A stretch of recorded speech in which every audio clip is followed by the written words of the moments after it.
Hi, I'm John Holcomb. I'm chair of the mathematics department at Cleveland State University.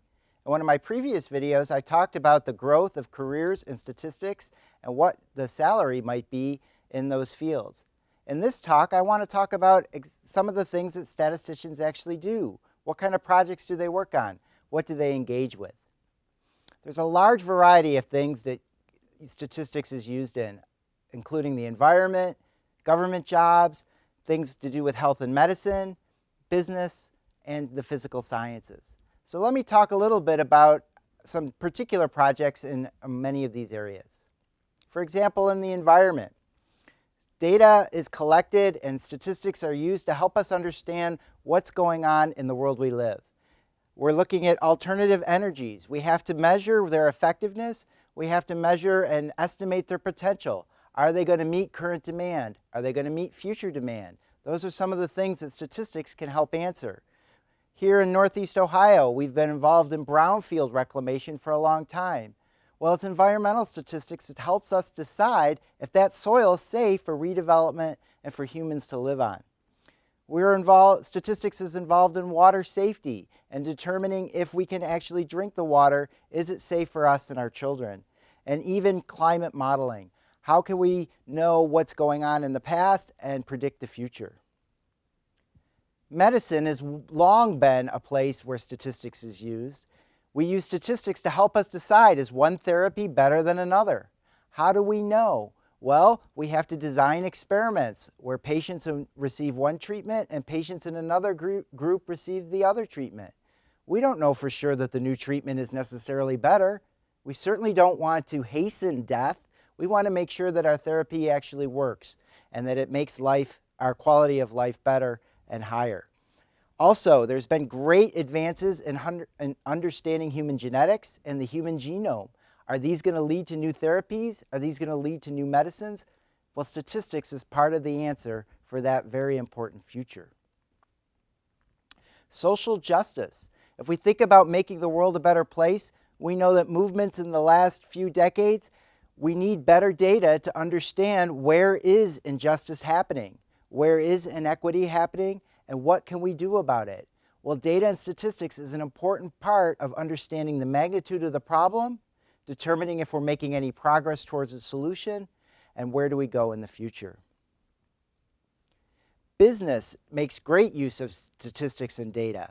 These three companies are just some examples that use statistical clustering algorithms to link movies together or our favorite songs together or to urge us to buy additional products. I think it's remarkable what Pandora can do, for example. We have these very esoteric qualities like rhythm, like melody, and yet Pandora's come up with ways to make our own private radio stations based on the music that we've liked in the past. Now, it's not a perfect system. Not every song it predicts we'll like is actually truthful, but I've discovered music that I never would have discovered otherwise because it's based on what Pandora knows that I already like. Even sports, and let's not forget that sports is a major business, has been involved in statistics. The book and the movie Moneyball depict the Oakland A's and how they revolutionized the sport of baseball and gave birth to this new field called sabermetrics, looking at how players actually produced things like hits, like runs, that led to winning games. And so they use now data to help value a player's worth, decide how long they should extend those contracts. This whole approach is revolutionizing all professional sports, including football and hockey. And let's think about the baseball parks themselves.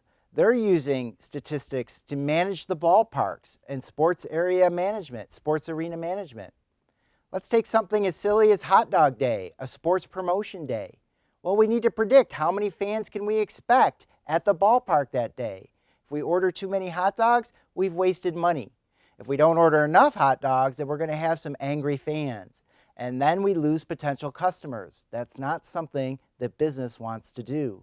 All that involves data analysis and park management. In fact, I spoke to the people at the Cleveland Indians.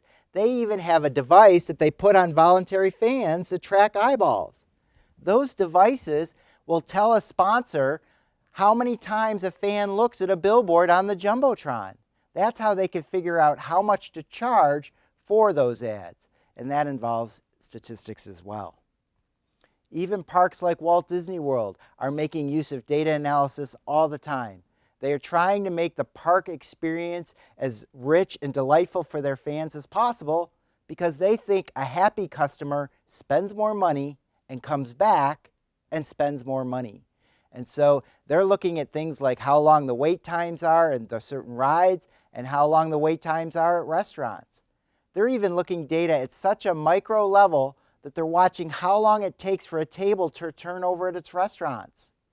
One of our graduates who worked at Disney World told a story about looking at menus and looking at if milkshakes were on the menu, how long did that cause the table to take longer to turn over? They found at one restaurant that added on average 10 minutes per table, per family. So they took the milkshakes off the menu to help the table turn over faster so the lines are shorter, so people are happier and spend more money. Statistics has new careers evolving all the time in all these different fields. And these fields can lead to exciting careers that can lead to a nice lifestyle. And they also provide the opportunity to make a difference in the world, to explore new ways to make life better for one group or more groups of people around the world.